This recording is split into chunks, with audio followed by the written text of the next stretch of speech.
వాగ్దానం నిరర్థకమైంది. ఇశ్రాయేలు జనాంగం విషయంలో కూడా కొంతమంది విషయంలో వాగ్దానం నిరర్థకమైంది. దేవుడు వాళ్ళను బయటికి తెచ్చేటప్పుడు పాలు తేనెలు ప్రవహించే అద్భుతమైన దేశంలోనికి మిమ్మల్ని తీసుకెళ్తానని చెప్పాడు, మోషే చేత చెప్పించాడు.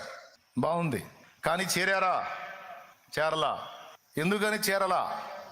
సంఖ్యాకాండంలో మనం చూసాం. వాళ్ళు ప్రయాణమై వెళ్ళి కనాను దేశానికి సమీపంలోకి వెళ్ళారు. ఇంకొంత ప్రయాణం చేస్తే దేవుడు వాగ్దానం చేసిన వాగ్దాన భూమిలోకి ఎంటర్ అవుతారు. మోషే ఏం చేశాడంటే గోత్రానికి ఒకటి దగ్గరకు తీసుకొని, గోత్రానికి ఒకటి చొప్పున తీసుకొని 12 గోత్రాలకు 12 మందిని తీసుకొని, మనకు దేవుడు ప్రామిస్ చేసినటువంటి వాగ్దాన భూమిని ఒక్కసారి దర్శించరండి, ఆ దేశపు పండ్లలో కొన్నిటిని తీసుకొని రండి, ఆ దేశం ఎలా ఉంది, ఆ దేశంలోని వ్యక్తులు ఎలా ఉన్నారో చూసిరండి అని గోత్రానికి ఒకటి చొప్పున 12 గోత్రాలకు 12 మందిని ఎంపిక చేసి పంపించాడు. వాళ్ళు అక్కడ సంచరించాల్సినటువంటి సమయం 40 రోజులు. ఈ 40 రోజులు అక్కడ వాళ్ళు తిరగాలి, అక్కడ వ్యవహారాలన్నీ తెలుసుకొని వచ్చి మోషేకి చెప్పాలి. 12 మంది పోయారు, 40 రోజులు తిరిగారు, ఆ దేశపు పండ్లలో కొన్ని తీసుకొని వచ్చారు. తీసుకొని వచ్చిన తర్వాత 10 మంది నోరెత్తి మాట్లాడారు. మనకు దేవుడు వాగ్దానం చేసిన దేశము, తన నివాసులను భక్షించు దేశము, అక్కడ మేము ఆనాకు వంశీకులైన నెఫీలీ జాతి మనుషుల్ని చూసాం. ఒక్కొక్కడు తాడి చెట్టు పరిమాణంలో ఉన్నాడు. వాడు మమ్మల్ని చూసినప్పుడు మేము వాడి దృష్టికి మిడతల్లా కనపడ్డాం. మా దృష్టికి మేము వాళ్ళని చూసి మమ్మల్ని చూసుకుంటే కూడా మా దృష్టికి మేము మిడతల్లాగా ఉన్నాం. అంత భారీ దేహాలు, హెవీ పర్సనాలిటీస్, దీర్ఘ దేహులు, ఉన్నత దేహులు, రాక్షస జాతి చూసాం మేము అక్కడ. వాళ్ళు ఎంత పొడుగున్నారంటే వాళ్ళని చూసి మమ్మల్ని మేము చూసుకుంటే మిడతల్లా కనపడ్డాం. అంత పెద్ద శరీరాలు కలిగిన వాళ్ళు అక్కడ కాపులాలు కాస్తున్నారు. మనల్ని ఖచ్చితంగా సాగు కొడతారు. ఏం లేదు, కాళ్ళ కింద పడేసి నలిపేస్తారు మనల్ని. అలాంటి వాళ్ళు ఉన్నారు అక్కడ. మనకు దేవుడు వాగ్దానం చేసిన దేశము భయంకరమైన దేశము, తన నివాసులను భక్షించు దేశము, అది ఇదని 10 మంది చెడ్డ సమాచారం చెప్పారు. ఎప్పుడైతే ఈ సమాచారం వాళ్ళు చెప్పారో, ఇక చూడు ఇశ్రాయేలు జనం అంతా కలిసి ఏమన్నారో ఒక్కసారి మీ కళ్ళతో మీరు చూడండి. రెడీగా ఉంటారు. 14వ అధ్యాయం 1వ వచనం. అప్పుడు ఆ సర్వ సమాజము ఎలుగెత్తి కేకలు వేసెను, ప్రజలు ఆ రాత్రి ఎలుగెత్తి ఏడ్చిరి, మరియు ఇశ్రాయేలీయులందరూ మోషే అహరోనుల పైన సణుగుకొనిరి. ఆ సర్వ సమాజము, అయ్యో ఐగుప్తులో మేమేలా చావలేదు, ఈ అరణ్యమందు మేమేలా చావలేదు, మేము కత్తివాత పడునట్లు యెహోవా మమ్మును ఈ దేశము లోనికి ఏలా తీసుకొని వచ్చెను, మా భార్యలు మా పిల్లలు కొల్లపోవుదురు, మేము తిరిగి ఐగుప్తుకు వెళ్ళుట మాకు మేలు కాదా అని వారితో అనిది. వారు, మనము నాయకుని ఒకరిని నియమించుకొని ఐగుప్తునకు తిరిగి వెళ్ళుదామని ఒకరితోనొకడు చెప్పుకొనగా. చూసారా ఎంత పని అయిందో? 12 మందిలో 10 మంది చెప్పిన మాట విని ప్రజలందరూ ముక్త కంఠంతో ఇలా మాట్లాడారు. ఏమండి, ఐగుప్తు దేశములో అన్ని రకాల సూచక్రియలు మహత్కార్యాలు చేసి ఐగుప్తులో జయిష్ఠులను వధించి తన బలమైన బాహువు చేత వాళ్ళని బయటికి తీసుకొచ్చినటువంటి దేవుడు ఎంతటి బలవంతుడు. వారి ఎదుట ఎర్ర సముద్రమును పాయలు చేసి ఆరిన నేల మీద వారిని, నీళ్లను గోడలుగా నిలిపి ఆరిన నేల మీద వారిని నడిపించి, ఆ సముద్రము మధ్యలో ఐగుప్తు సైన్యమంతటిని ముంచేసి శత్రు భయము లేకుండా వాళ్ళని కాపాడిన దేవుని బలమైన బాహువు సంగతి వాళ్ళు మర్చిపోయారు. ఐగుప్తులో అన్ని కార్యాలు చేసిన దేవుని బలమైన బాహువును మర్చిపోయారు. అక్కడి నుంచి ప్రయాణం చేసుకుంటూ వస్తున్నప్పుడు మార్గ మధ్యంలో ఎన్నో కార్యాలు దేవుడు చేస్తూ వచ్చిన విషయాలన్నీ మర్చిపోయి వాళ్ళు మళ్ళా ఐగుప్తుకు వెళ్ళడానికి సిద్ధమైపోయారు. దేవుడు మా భార్యలను పరులకు అప్పగించడానికి, మా పిల్లల్ని కొల్ల సొమ్ములాగా శత్రువులకు అప్పగించి వాళ్ళకు బానిసలకు అప్పగించడానికి దేవుడు తెచ్చాడన్నారు. అంటే వాళ్ళ ఆలోచనలో దేవుడు విలన్. అంటే దేవుడు బంధకాల్లోంచి విడిపించినప్పుడేమో దేవుని మయంపరిచారు, శ్రమ వచ్చినప్పుడేమో దేవుని మీద సణిగారు. ఇలా అనేక పర్యాయములు వారు విసిగించారట ఆయనను. దేవుడు అనుకున్నాడు వాళ్ళని అలాంటి ప్రదేశంలోకి అద్భుతంగా చేర్చాలని. కానీ వీళ్ళ మూర్ఖత వలన, తిరుగుబాటు వలన దేవుని వారు పదే అవిశ్వాసము చేత, దేని చేత? అవిశ్వాసము చేత విసిగించుట వలన పదే దేవునిని అవమానపరిచి తృణీకరించినందువలన దేవుడు విసుగు చెందాడట. దాని ఫలితంగా నా విశ్రాంతిలోనికి వాళ్ళు ప్రవేశించరు అన్నాడట. ఏ విశ్రాంతిలోనికైతే నేను వారిని చేరుద్దాం అనుకున్నానో, ఏ వాగ్దత్త భూమిలోనికి చేరుద్దాం అనుకున్నానో, పాలు తేనెలు ప్రవహించే దేశంలోకి చేరుద్దాం అనుకున్నానో, అక్కడికి ఇక వాళ్ళు వెళ్ళరు, వారి శవములు అరణ్యములోనే రాలిపోవును అన్నాడు. ఇక్కడ దేవుడి వాగ్దానము తప్పిపోయిద్దా? దేవుడు మాటిస్తే కూడా నెరవేర్చలేని పరిస్థితి వచ్చిద్దా అంటే దేవుడు వెనక్కి తీసుకోడు, కానీ దాన్ని మనమే పోగొట్టుకుంటాం. ఇక్కడ తప్పు దేవుడిది కాదు, మానవుడిదే. ప్రియ సంఘమా, దేవుడు నీకు నాకు మనకు కూడా చాలా వాగ్దానాలు పరిశుద్ధ గ్రంథంలో ఇచ్చాడు, పర్సనల్గా కూడా ఇచ్చాడు. బాగా వినండమ్మా, పరిశుద్ధ గ్రంథంలో అనేక వాగ్దానాలు ఇచ్చాడు. వ్యక్తిగతంగా కూడా కొన్ని విషయాలు నీకు దేవుడు పర్సనల్గా ప్రామిస్ చేసి ఉండొచ్చు. కానీ దేవుడిచ్చినటువంటి వాగ్దానాలు కూడా మిస్ అవుతాయా, తప్పిపోతాయా, నిరర్థకం అవుతాయా అంటే అవుతాయని గ్రంథం చూపిస్తుంది. ఎవరి తప్పు వలన అవుతుంది? దేవుడు అసమర్థుడై చేయలేకపోతాడా? దేవుడు చేతగాని వాడై చేయలేకపోతాడా? దేవునికి చేతగాక మానుకుంటాడా? మనుషులంగా మనం కొంతమందికి కొన్ని వాగ్దానాలు చేస్తాం, కానీ మన పరిస్థితులు మారినప్పుడు ఆ వాగ్దానాలు మనం నెరవేర్చలేం. వచ్చే సంవత్సరం నువ్వు పంట వేసుకునేటప్పుడు నీకు సాయం చేస్తాను అని మనం ఒకటికి మాట ఇచ్చామనుకో, వచ్చే సంవత్సరం పూర్తిగా రాకముందు ఈ సంవత్సరంలోనే మన వ్యాపారం దివాళా తీసిందనుకో, నెక్స్ట్ ఇయర్ పంట సంవత్సరం వచ్చినప్పుడు అతడు మన దగ్గరకు వచ్చి నువ్వు ఇస్తాను అని వాగ్దానం చేసావు కదా, పెట్టుబడికి డబ్బులు కొంచెం సాయం చేయవా అంటే, నాకే లేవురా పెట్టుబడికి, వ్యాపారం దివాళా తీసి నేను అల్లాడుతున్నాను, ఇప్పుడు నీకు పెట్టుబడి ఇచ్చేదానికి నాకెక్కడుందిరా, నేనే అప్పులు పాలే సత్తున్నాను అంటాం. అంటే కొన్ని ప్రామిస్లు మనం అన్నీ నెరవేర్చలేం, ఎందుకంటే మనకు చేత కాదు. మనుషులం మనం, మన పరిస్థితులు మన వశంలో లేవు, అవి ఎప్పుడు ఎలా అయినా మారిపోవచ్చు. కాబట్టి మనకు వాగ్దానాలు రద్దు చేసుకునే పరిస్థితి మనకుంది. కానీ దేవుడికి ఏమైనా దివాళా తీసే పరిస్థితి ఉందా? దేవుడు కూడా ఏమైనా నష్టాలలో అప్పుల్లో కూరుకుపోయే పరిస్థితి ఉందా? దేవుడు కూడా ఏమైనా పేషెంట్ అయ్యే పరిస్థితి ఉందా? నిన్నాదుకోవడం కాదురా నేనే పేషెంట్ అయ్యాను అనే పరిస్థితి దేవుడికి ఏమన్నా ఉందా? దేవుడు బలహీనుడు కాదు, దేవుడు ఆర్థికంగా నష్టపోడు, దేవుడు ఏ విషయంలో కూడా శక్తిహీనుడు ఎన్నడూ కాడు. దేవుడు వాగ్దానం చేశాడు అంటే ఖచ్చితంగా అది నెరవేరాల్సిందే. అలా అయితేనే వాగ్దానం ఇస్తాడు.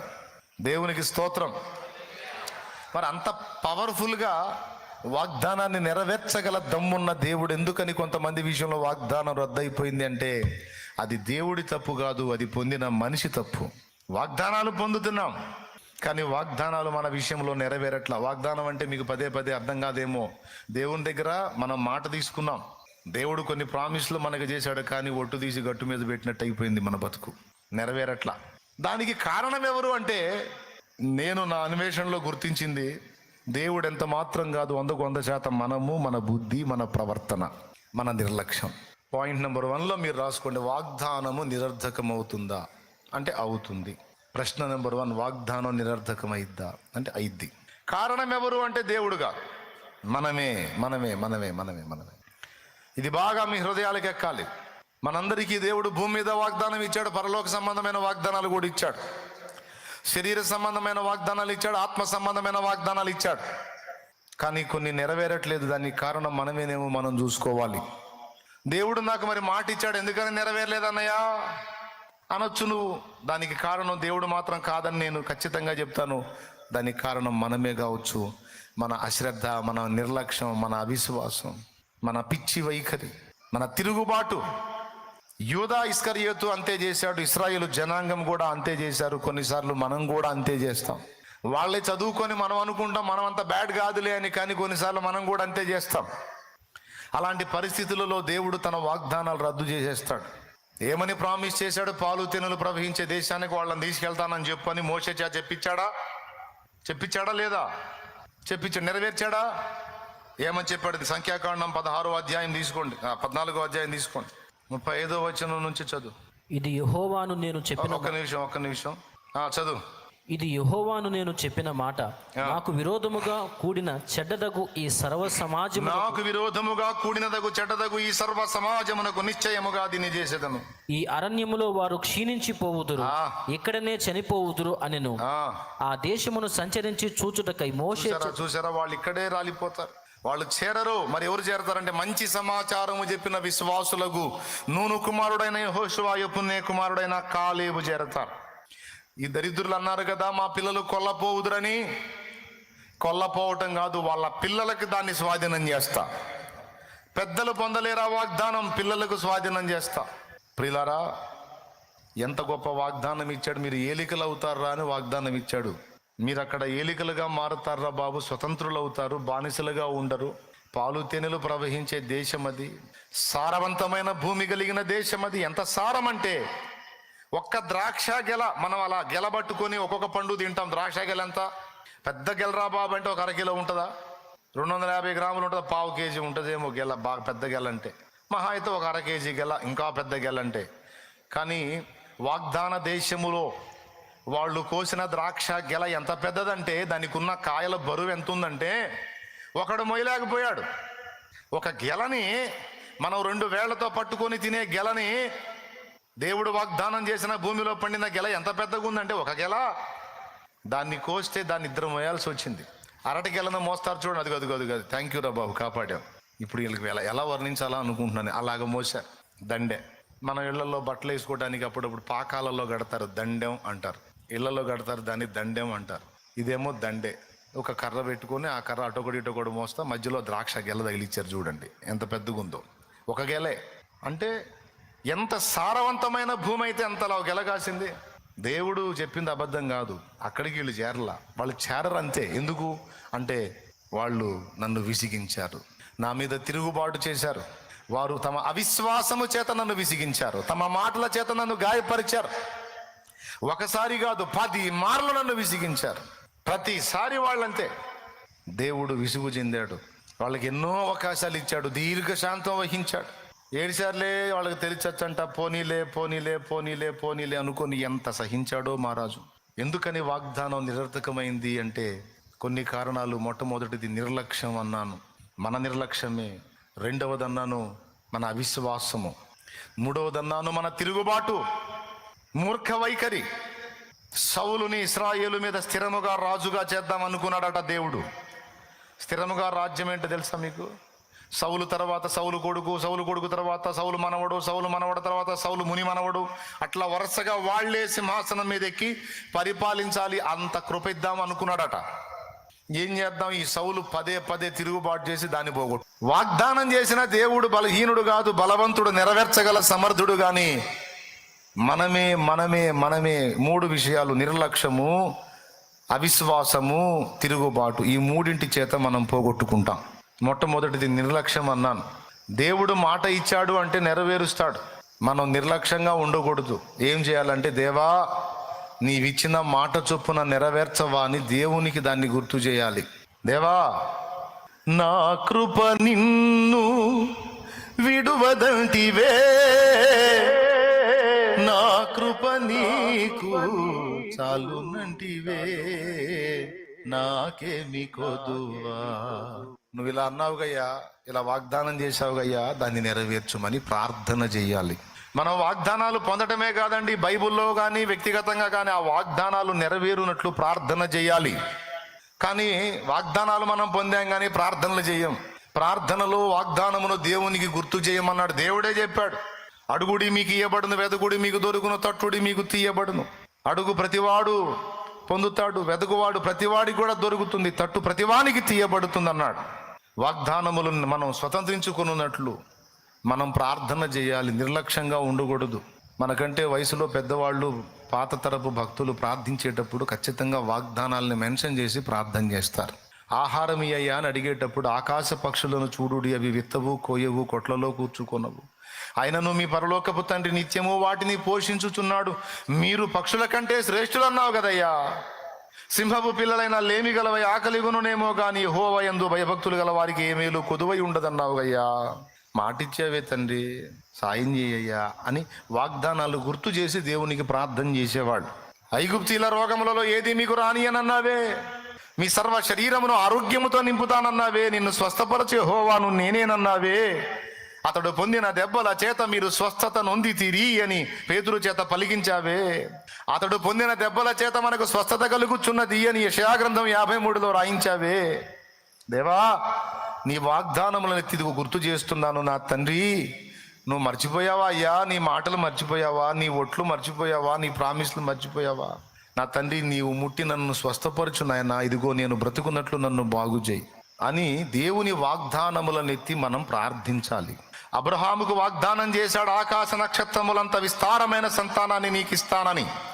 ఏ స్థితిలో వాగ్దానం చేశాడంటే, మొరియా దేశమందున్న పర్వతం మీద ఇస్సాకుని బలిగా అర్పించడానికి అబ్రహాము ఫిక్స్ అయినప్పుడు, అక్కడ దేవుడు అబ్రహాము యొక్క త్యాగమును మెచ్చుకొని, సిద్ధపాటును మెచ్చుకొని, దేవునికి భయపడుట అనే దాన్ని గురించి మెచ్చుకొని, శబాష్ అబ్రహాము శబాష్, నేను నీకు ఇచ్చాను 100 ఏళ్లకు ఒక కొడుకుని, వాడిని ఎంతో అల్లారు ముద్దుగా పెంచుకున్నావు, చాలా ప్రేమించావు, అంత ప్రేమించిన వాడిని తెచ్చి బలియమంటే ఇవ్వటానికి సిద్ధపడ్డావు. నీవు నాకు భయపడు వాడవని ఇందువలన నేను తెలుసుకున్నాను. నీవు నన్ను ప్రేమిస్తావు, నాకు భయపడతావు, నేను అడిగితే ఏదైనా చేస్తావు. ఆహా, నన్ను సంతోషపెట్టావయ్యా, నన్ను సంతోషపెట్టావయ్యా. ఓ, సముద్రపు దరినున్న ఇసుక రేణువులను నీవు లెక్కింపగలవా? ఆకాశ నక్షత్రములు లెక్కింపగలవా? లెక్కించలేను. నువ్వు లెక్కించలేనంత సంతతి నీకు ఇస్తాను పో అన్నాడు. ఎవరిని బట్టి అన్నాడు ఆ మాట? ఇస్సాకును బట్టి. కానీ ఆశ్చర్యం చెప్పనా, లేఖనం ఏమి చెప్పుచున్నదో తెలుసా? ఇస్సాకు భార్య అయిన రెబెకా గొడ్రాలు గనుక అన్నాడు. 40 ఏళ్ల వయసులో పెళ్లి చేసుకున్నాడు. 20 ఏళ్ళు అయింది పెళ్ళై, మొత్తం 60 ఏళ్ళు వచ్చినాయి, కానీ పిల్లలు లేరు ఇస్సాకుకి. వాళ్ళ డాడీకి ఏం వాగ్దానం ఉంది? ఆకాశ నక్షత్రములంత సంతానము, సముద్రపు దరినున్న ఇసుక రేణువులంత సంతానం. మరి ఏది వాగ్దానం నెరవేరలేదే? పెళ్ళై 20 ఏళ్ళు ఆమె గొడ్రాలుగా ఉండటం ఏమిటండి? 20 ఏళ్ళు పిల్లలు పుట్టినామని గొడ్రాలు అంటారా? ఏమంటారో మీరు చెప్పండి. గొడ్రాలే అంటారు. ఇస్సాకు భార్య అయిన రెబెకా గొడ్రాలు గనుక అతడు ఆమె విషయమై యెహోవాకు ప్రార్థన చేసెను. ఇస్సాకు అనుకున్నాడు వాగ్దానం దేవుడు ఇచ్చాడులే, నెరవేరుస్తాడని. కానీ వాగ్దానం నెరవేరినట్లు ప్రార్థన చేయలా.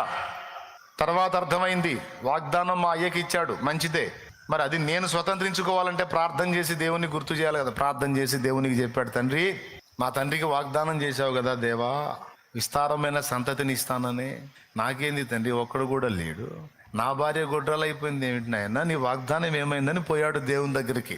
ఎప్పుడు దేవుని దగ్గరికి పోయాడో అప్పుడు ఆమె గర్భవతి అయింది. దేవునికి స్తోత్రం కలుగును గాక. ఒకేసారి ఇద్దరు కొడుకుల్ని ఇచ్చేశాడు. అంటే వాగ్దానము నెరవేరుట అనేది ఎలా జరుగుతుందంటే ప్రార్థన కూడా అవసరం దానికి. వాగ్దానం నెరవేర్పు కొరకు ప్రార్థన చేయమని పాత నిబంధనలోనే కాదు, క్రొత్త నిబంధనలో కూడా చెప్పాడు. మీరు యెరూషలేము నుండి వెళ్ళక, అపోస్తలులతో మాట్లాడాడు ఆయన. అపోస్తలుల కార్యం 1వ అధ్యాయములో ఆయన వారిని కలుసుకొని ఇలాగ ఆజ్ఞాపించెను, మీరు యెరూషలేము నుండి వెళ్ళక నా వలన వినిన తండ్రి యొక్క వాగ్దానము కొరకు కనిపెట్టుడి. యోహాను నీళ్లతో బాప్తిస్మం ఇచ్చెను గాని కొద్ది దినములలోగా మీరు పరిశుద్ధాత్మలో బాప్తిస్మము పొందెదరా, నేను కృపా వరములు నీకు ఇస్తానని వాగ్దానం చేశాడు దేవుడు. ఇంద్రియ నిగ్రహం కలిగిన ఆత్మను, శక్తిగల ఆత్మని ఇచ్చాను, పిరిగితనం గల ఆత్మని ఇయ్యలేదని చెప్పి వాగ్దానం చేశాడు. భాషలను ఇస్తానన్నాడు, ప్రవచన వరముని ఇస్తానన్నాడు, స్వస్థపరచు వరముని ఇస్తానన్నాడు, ఆత్మల వివేచన ఇస్తానన్నాడు, అద్భుత కార్యములు చేయు శక్తి అనే వరముని ఇస్తానన్నాడు. బోలెడన్ని వరములు మనకు వాగ్దానం చేశాడు. నన్ను అడుగుము, జనములను నీకు సొత్తుగాను, భూమిని దిగంతముల వరకు నీకు స్వాస్థ్యముగాను అందిస్తానన్నాడు. ఇవన్నీ వాగ్దానాలు కాదా? ఇవన్నీ ఎప్పుడో వాళ్ళకి ఇచ్చాడులే, మనకు కాదంటే మనకి ఎందుకు మరి పుస్తకం? ఇవన్నీ వాళ్ళకి ఇచ్చాడులే, మనకు పనికిరావులే, మనకు అప్పటి కాలంలో ఇలే అంటే మరి ఇప్పుడు ఎందుకు ఈ పుస్తకం మనకి? ఇది గ్రంథ రూపంలో మనకు అందించాడు అంటే ఈ వాగ్దానాలు మనకు కూడా ఇస్తాననేది దేవుని చిత్తం. అందుకే మనకి ఈ పుస్తకం అందేటట్టు చేశాడు. గతంలో నా భక్తులకు ఇచ్చినవే ఇదిగో మీకు కూడా నేను ఇస్తాను, ఇది కావాలంటే చూడండి నా గ్రంథం మీకు ఇస్తున్నానని వాగ్దానాల ఖని ఇది మనకి ఇచ్చాడు. స్తోత్రం. కాబట్టి ఇందలి సమాచారం అంతా మనకు వర్తించింది, దాదాపు చాలా వరకు ఇందలి వాగ్దానాలు కూడా మనకి వర్తిస్తాయి. దేవుడు అన్యాయస్తుడు కాడు, మాట తప్పిపోడు. అందుకే పరిశుద్ధులు, గతకాలపు భక్తులు మోకాళ్ళు ఉన్నప్పుడు వాగ్దానములు ఎత్తి ప్రార్థన చేశారు. సింహపు పిల్లలైనా, ఎక్కడుందండి ఈ వాగ్దానం? ఎక్కడుందండి ఈ వాగ్దానం? కీర్తనల గ్రంథము చూడండి ఒకసారి, 34వ కీర్తన ఒకసారి చూడు, 34వ కీర్తన ఒకసారి చూడు. బైబిల్ తీసి చూడండి, ఏం కనపడింది? నేను ఎత్తిన శరణం కనపడింది కదా. సింహపు పిల్లలైనా కొదువగలిగి ఆకలి గోనినా, సింహపు పిల్లలైనా కొదువగలిగి ఆకలి గోనినా, నీ పిల్లలు ఆకలితో అల్లుమటింతురా, నీవున్నంత వరకు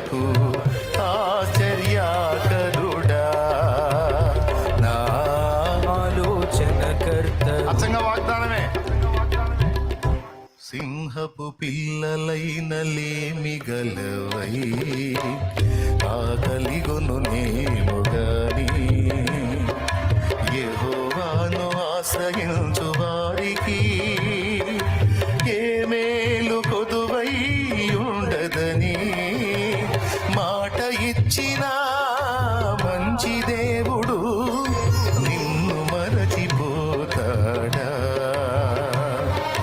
ప్రాణమిచ్చిన ప్రేమ రూపుడు నిన్ను విడిచిపోతాడా?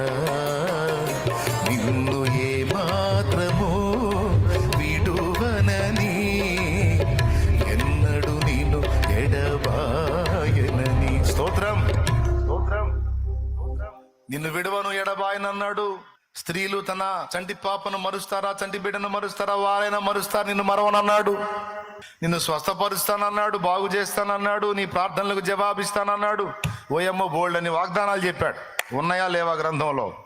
స్తోత్రం చెప్పండి ఒకసారి గట్టిగా. ఉన్నాయా లేవా? ఉన్నాయి. నెరవేరకపోవడానికి గల కారణం ఏమిటి? 3 విషయాలు. మొట్టమొదటిది ఆ అంశములనెత్తి ప్రార్థన చేయకపోవటం. అపోస్తలుల కార్యం 1:5 ఏం చెప్పాడు? వాగ్దానము పొందునట్లు కనిపెట్టుకోండి అన్నాడు. కనిపెట్టుకోండి అంటే కూర్చొని ఏం చేసి ఉంటారు వాళ్ళు? ప్రార్థన చేశారు. కనిపెట్టుకోండి అంటే ప్రార్థనలో కనిపెట్టారు. ప్రార్థన చేశారు, ఎదురు చూశారు, ప్రార్థన చేశారు, దేవుణ్ణి అడుగుతున్నారు. యేసయ్యా, వాగ్దానము చేసిన ఆత్మను పంపుతానన్నావుగయ్యా, పరిశుద్ధాత్మలో అగ్నిలో బాప్తిస్మం ఇస్తానన్నావుగయ్యా, అయ్యా అన్నావుగయ్యా అని కూర్చున్నారు 10 రోజులు. అయ్యా, అంత ఓర్పు, అంత సహనం, అంత నిరీక్షణ, అంత కనిపెట్టి ప్రార్థన చేసే అంత సీన్ ఇప్పుడు ఉందా? ముష్టి 3 రోజులు కూడా కూర్చోరు. దేవునికి స్తోత్రం. ఎన్ని రోజులు? ముష్టి 3 రోజులు కూడా కూర్చోరు. కనీసం 3 గంటలు కూడా కనిపెట్టరు ప్రార్థనలో. ఆ 3 గంటల్లోనే 30 సార్లు లెగుతారు. వాళ్ళు మేడగదిలోకి వెళ్ళిపోయారు, అక్కడే కూర్చుండిపోయారు. ఇక ప్రార్థన చేస్తూ ఉన్నారు, దేవుని సన్నిధిలో కనిపెట్టుకున్నారు. నువ్వు అభిషేకం చేసేంత వరకు, నీ పరిశుద్ధాత్మతో నింపేంత వరకు, నీ బలం ఇచ్చేంత వరకు, నువ్వు అన్న వాగ్దానం నెరవేర్చేంత వరకు మేము కదలం నాయన. నీ రాజ్యం నిర్మించబడాలంటే మా శక్తి చాలదు.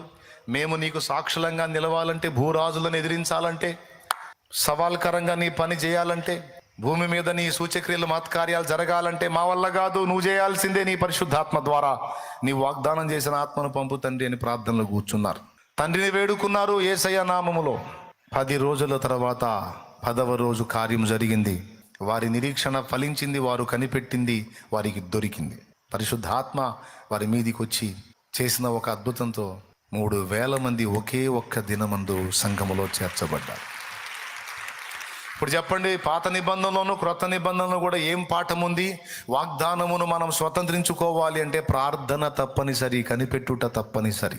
ఎన్ని విషయాలను గూర్చి వాగ్దానాలు ఉన్నాయో నీకు తెలుసా? ప్రతి అంశమును గూర్చి, నిన్ను గూర్చి, నీ పర్సనల్ విషయాల గురించి, నీ పిల్లల గురించి, నీ భవిష్యత్తును గురించి, నీ ఆత్మీయ జీవితాన్ని గురించి, భౌతిక జీవితాన్ని గురించి, సేవను గురించి, పరిచర్యను గురించి. బాయ్, నన్ను అడుగు, జనములను నీకు సొత్తుగా, భూమిని దిగంతాలకు నీ స్వాస్థ్యముగా ఇచ్చేస్తానని వాగ్దానం చేశాడు. దేవుడు నీకు ల్యాండ్ ఇవ్వగలడు, ఆత్మలను ఇవ్వగలడు, ఒక పరిచర్య చేయడానికి కృపనియగలడు, ఆర్థికంగా దీవించగలడు. ఆయన వాగ్దానం చేసింది స్వతంత్రించుకున్నట్లు కనిపెట్టి ప్రార్థన చేయాలి. వాగ్దానాలను ఎత్తి ప్రార్థించాలి, గురిపెట్టి ప్రార్థన చేయాలి. ఎప్పుడైనా మనం ప్రార్థనలో కూర్చుంటే దేనికోసం కూర్చుంటున్నామో చెప్పాలి ఆయనకి. ఎందు నిమిత్తం మేము కూర్చుంటున్నాం, ఇదిగో ఈ కారణాన్ని బట్టని. వాళ్ళు మోకాళ్ళుని ప్రార్థన చేసినప్పుడు గురి కలిగి ప్రార్థన చేశారు, స్పష్టంగా ఉన్నారు. మోకాళ్ళు వేసి ప్రార్థనలో కూర్చొని ఏదో ఒకటి ఇదేవా స్తోత్రం అనకూడదు. నన్ను ఆశీర్వదించు తండ్రి, ఏదో ఒకటి ఆశీర్వదించు తండ్రి అని వైనం లేని, గురి లేని, గమ్యం లేని ప్రార్థన చేయకూడదు. స్పష్టత ఉండాలి. దేవా, నీ ఆత్మ వరముల కొరకు, ఫలాని వరము కొరకు నేను ప్రార్థనలో కూర్చుంటున్నాను, నాకు ఆ వరముతో నింపు, నాకు అవసరం పరిచర్య కొరకు, నేను అది వాడాలి, ఫలానా దాని కొరకు ఇదిగో నేను కూర్చుంటున్నానని. వాళ్ళు ఏ వాగ్దానం పొందగోరి కూర్చున్నారో ఖచ్చితంగా దానికోసమే 10 రోజులు గురిపెట్టి ప్రార్థన చేశారు. నువ్వు అన్నావు కదా, నా తండ్రి వలన మీకు చేసిన వాగ్దానం నెరవేరుస్తాను, నేను వాగ్దానం చేసింది మీ మీదికి వచ్చేంత వరకు మీరు కనిపెట్టండి అన్నావు కదా, నువ్వు వాగ్దానం చేసిన దాన్ని మా మీదికి పంపు అని పరిశుద్ధాత్మ కొరకు వారు 10 దినములు ఒకే అంశాన్ని గురించి ప్రార్థించారు. ఇంకక్కడ దేశాన్ని గురించి కానీ, ప్రజల గురించి కానీ, ప్రపంచాన్ని గురించి కానీ, వాళ్ళ ఆత్మీయ జీవితాన్ని గురించి కానీ ఏం లేదు. మీరు కనిపెట్టుకోండి అన్నారు, ప్రార్థనలో వాళ్ళు కనిపెట్టారు. దేవా, నీ వాగ్దానం చేసింది ఒకటే అంశం. నువ్వు మోకాళ్ళు వేస్తే మొత్తం అన్ని విషయాలు ఎత్తి ప్రార్థన చేసి మమ అనిపించుకొని లేకొస్తావు.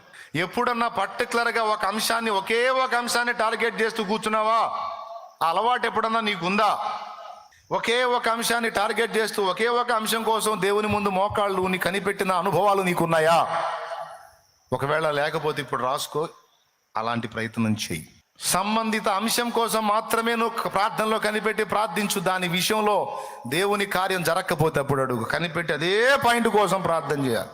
దేవుడి కార్యం జరిగేంత వరకు కనిపెట్టుకుని కూర్చోవాలి పట్టుదలగా. ఆ ఏకాగ్రత దెబ్బతీయడానికి ఎన్నో విషయాలు తీసుకొచ్చి పెడతాడు సైతాన్. అవేవి పట్టించుకోకూడదు. వాగ్దానం నెరవేర్చాలి, నువ్వు కదిలితేనే కానీ కార్యం జరగదు ప్రభా అని మంకు పట్టుబట్టి కూర్చోవాలి దేవుని ముందు. సేవకులైన విశ్వాసులైన బలమైన కార్యాలు చూడాలా, బలమైనటువంటి సేవ చేయాలంటే అలాంటి మొండితనం రావాలి. గాలికి కదిలిపోయే రెల్లులాగా చంచలంగా ఉండకూడదు. సోదరులారా, సోదరీమణులారా, మనం భక్తి సాధనకు వచ్చాం, భక్తిపరులంగా దేవుల్లో ఎదగాలని వచ్చాం. కాబట్టి ఈ విషయాలు తీవ్రంగా తీసుకోవాల్సిందే. ఒక స్వస్థత అనే కార్యం చూడాలనుకుంటున్నావా? అయితే దాన్ని నెరవేర్చడానికి దేవునికి అదే అంశాన్ని నువ్వు చెప్పు. మనం చెప్పాను, పెద్ద ఆయన తన తల్లి స్వస్థత కోసం ప్రార్థనలో మోకాళ్ళు ఉన్నాడు. నువ్వు కార్యం చేసేంత వరకు నేను లేవన తండ్రి అలాగనే మోకాళ్ళ మీద ఉండి తల్లి కోసం, ఇరిగిన ఎముక కోసం ప్రార్థన చేశారు. నైట్ అంతా ప్రార్థన చేస్తే తెల్లవారుజాముకి జవాబు వచ్చింది. అలాంటి పట్టు నువ్వు ఖచ్చితంగా కార్యం ఎందుకు జరగదో చూద్దాం. కానీ అంత పట్టుదలగా, అంత గురి కలిగి, అంత దీక్షభూని ప్రార్థన చేసే వ్యక్తులు, భక్తులు ఈనాడు తరుగైపోయారు. ఇప్పుడంతా ఫాస్ట్ ఫుడ్ లాగా అంతా ఫాస్ట్గా అయిపోవాలి. బ్రదర్, దీనికోసం రోజులు కనిపెట్టుకోవాల్సిందేనా మనం? అంటే ఫాస్ట్గా అయిపోయే వేరే ప్రత్యామ్నాయం ఏం లేదు. ఎందుకంటే దయ ఆయనది, ఆయన చెయ్యి కదలాలి, అది ఆయన ఇష్టం. ఆయన కదిలిన దాకా నువ్వు కాసుకోవాల్సిందే. అంటే ఇంకా స్పీడ్గా అయ్యే మార్గం ఏం లేదా? అంత కాకపోతే ఏదైనా చేద్దాం, ఆయనకు కూడా ఏదన్నా ఇద్దాం, ఏదైనా స్పీడ్గా వర్కౌట్ అయ్యేది ఏమన్నా ఉందా? ఎట్టుంది ఈరోజు మనుషుల పరిస్థితి? అంత స్పీడ్గా అయిపోవాలి. పైసలు స్పీడ్గా సంపాదించేయాలి, స్పీడ్గా బిల్డింగులు కట్టేయాలి, స్పీడ్గా సంఘాలు కట్టేసేయాలి, స్పీడ్గా ఆత్మలు రక్షించేసేసేయాలి. అంత స్పీడ్గా జరిగిపోవాలి. అంత స్పీడ్గా అయిపోవాలి. అంతే స్పీడ్గా అయిపోవాలని చెప్పి ఈరోజు అందరూ సేవకుల తిప్పలు కూడా అయ్యి అంత స్పీడ్గా. మనం స్పీడ్గా పరిగెత్తితే దేవుడు పరిగెత్తడు. దేవుడు బ్రేక్ కొట్టాడంటే కూర్చోవలసిందే కదలకుండా. ఆయన గదిలిందాక, ఆయన చేయి గదిలిందాక. నువ్వు పరిగెత్తితేనేమో ఒకంత పని జరిగితే, దేవుడు గదిలితే 100 పని జరిగిద్ది. అది విషయం. అంత నిదానం, ఓర్పు, కనిపెట్టి ప్రార్థన చేయటం, ఆ విషయంలో పట్టుబట్టి గోజాడటం, సంబంధిత అంశం కోసం, ఒకే అంశం కోసం మొర్ర పెట్టడం అనే అలవాటు ఈనాడు చాలామంది భక్తులకు లేదు. కానీ మనం చూస్తే అపోస్తల కార్యంలో స్పష్టంగా, ఒకవేళ దేవుడు పంపకపోతే ఇంకో 10 దినాలు కూడా అంతే, అదే అంశం కోసం ప్రార్థన చేస్తారు వాళ్ళు. అలాగే పేతురు చెరసాలలో పడ్డప్పుడు, అపోస్తల కార్యం 12వ అధ్యాయం, ఇంటికి పోయి చూసుకోండి, ఇప్పుడు నాకెళ్ళి చూడండి.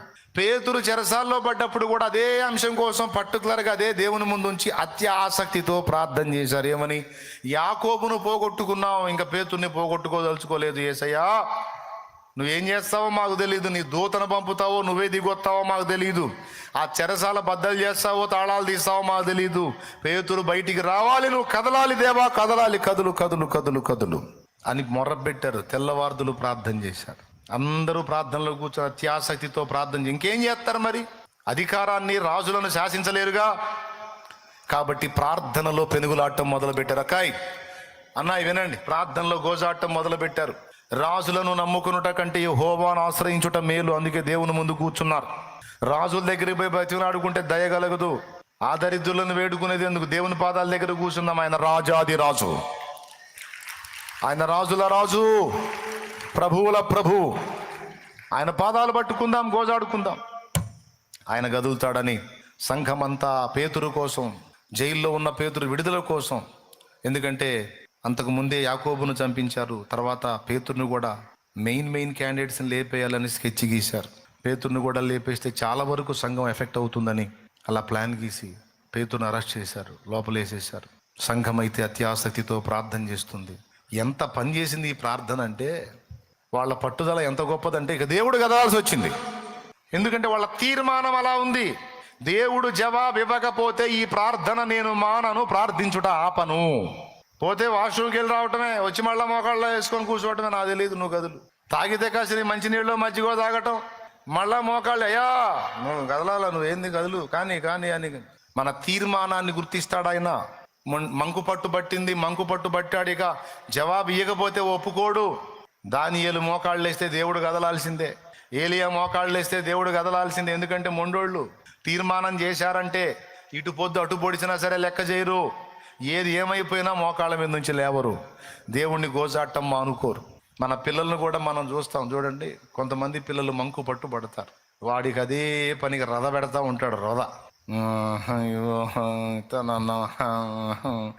నాకు తెలియదు, నువ్వు ఏదన్నా చెప్పు వాడిని కవర్ చేయడానికి.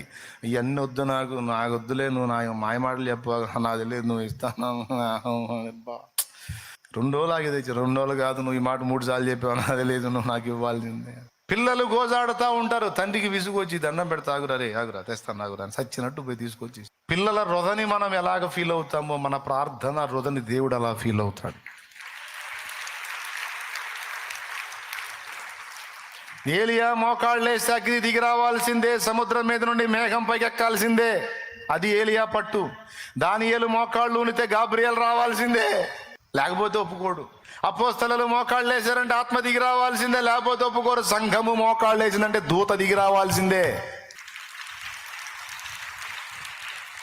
ఆ తీర్మానం అది, వాళ్ళ పట్టుదల అది, ఆ మొండితనం అది, లేకపోతే ఒప్పుకోరు. ఇక వృధా. మళ్ళీ వాళ్ళ అంశాలు గురి తప్పవు, అదే గురి. సముద్రం మీద నుంచి మేఘం లేచిందా లేదా, లేచిందాక అదే అంశం పెట్టుకుంటాడు. అంతేగాని ఆడ మోకాళ్ళు లేచి ప్రభా దేశములను రక్షించు తండ్రి అనడు. దేవునికి స్తోత్రం. ఇప్పుడు దేశముల రక్షణ కాదు, ఇప్పుడు ఇశ్రాయేలు మీద వానపడాలి, మేఘం పైకి ఎక్క. అంతేగాని ప్రభా ప్రజలు మోకాళ్ళ నొప్పులతో అల్లాడుతున్నారు తండ్రి, వారికి సాయం చేయి ప్రభా. ఇది ఎత్తడు. ప్రభా అప్పుల బాధల్లో, ఆర్థిక ఇబ్బందుల్లో ప్రజలు ఉన్నారు ప్రభా, సాయం చేయను అనడు. వర్షము కురిపిస్తానని చెప్పావు కదా, పంపించు, మరిగా పంపించు, వాన పంపించు, వర్షం కురిపించు. ఆనాడు వద్దని నేనే ప్రార్థన చేశా, ఇదిగో ఇప్పుడు పంపించమని నేనే ప్రార్థన చేస్తున్నా. ప్రభా వర్షం పంపించు, వర్షం పంపించని అదే సంబంధిత అంశం కోసమే ప్రార్థన చేశాడు. 7 మార్లు వెళ్ళి చూశాడు పనివాడు. 7వ మారు వచ్చి, అయ్యా అరచేయంత మేఘము సముద్రంలో నుండి పైకెక్కుట నేను చూశానంటే అప్పుడు లేచాడు మోకాళ్ళ మీద నుంచి. అరచేయంత మేఘం వస్తే మోకాళ్ళ మీద నుంచి లేవటం ఏంటంటే, అరచేయంత వచ్చిందా అరంగుళం వచ్చిందా నాకు అనవసరం, సముద్రం మీద నుండి మేఘం లేచిందా లేదా అంటే ప్రార్థనకు జవాబు వచ్చింది అని మోకాళ్ళ మీద నుంచి లేచి. కావాలంటే మీరు చదవండి, ఏమన్నా కబురు పెడతాడో తెలుసా? ప్రచండమైన వర్షం కురవబోతుంది. ఆడ లేచింది అరచేయంత మేఘం, దానికి ఏమని చెప్పాడు? ప్రచండమైన వాన కురవబోతుంది, అహబుని వెళ్ళిపోమని అన్నాడు. అరచేయంత మేఘానికి ప్రచండ వాన ఎట్టబడిద్దండి అంటే ఇక్కడ ఏలియా గుర్తించింది ఏంటంటే, ఎంత సైజు మేఘం లేచిందని కాదు, ప్రార్థనకు జవాబు స్టార్ట్ అయింది. ఇక వాన మొదలు పెడతాడు, ఇక బాదుతాడు. ఇక వానతో వచ్చింది, నా ప్రార్థనకు జవాబు వచ్చింది. ఇప్పుడు మనం అగ్ని ముట్టించేటప్పుడు ఎంత చిన్నగా స్టార్ట్ అయింది. మనం గుర్తించాల్సింది ముట్టుకుందా లేదా అంతవరకే. ముట్టుకుంటే ఇంకా అదే అడివైనా సరే తగలబడిపోద్ది అంతే. దేవునికి స్తోత్రం. ఎకరాలు తగలబెట్టేసిద్ది. మనం ముట్టించేటప్పుడు ఇంతే, రగిలిందని అది విస్తరించి వ్యాపించిద్ది. కాబట్టి రిజల్ట్ ఏంటంటే అగ్ని రగిలిందా లేదా. పెంతెకోస్తు పండుగ నాడు వాళ్ళ మీదికి దిగొచ్చింది. ఒక్కొక్కరి మీద అగ్ని 4 కల విభాగింపబడి అంతంత అగ్ని కనపడింది వాళ్ళ మీద. అప్పుడు రగిలిన అగ్ని ఇంతవరకు ఆరలా. అక్కడ యెరూషలేములో స్టార్ట్ అయిన అగ్ని ప్రపంచములో 3 భాగాలు దహించింది. ఇంకా దహిస్తానే ఉంది, అది ఆరలా. దాన్ని ఎవడు ఆర్పలేడు. రాజులు రంగప్పలు ఎందరో కంకణాలు కట్టారు, మొత్తం మట్టిలో కలిసిపోయారు, అగ్నిలోనే గాలిపోయారు, కానీ అగ్ని మండుతానే ఉంది, అది ఆగల. అది దైవాగ్ని, సత్యాగ్ని, పరిశుద్ధాత్మ అగ్ని. దేవునికి స్తోత్రం. చెప్పు గట్టిగా చెప్పు. నేర్చుకుందాం బిడ్డలారా, నేర్చుకుందాం ప్రార్థించడం.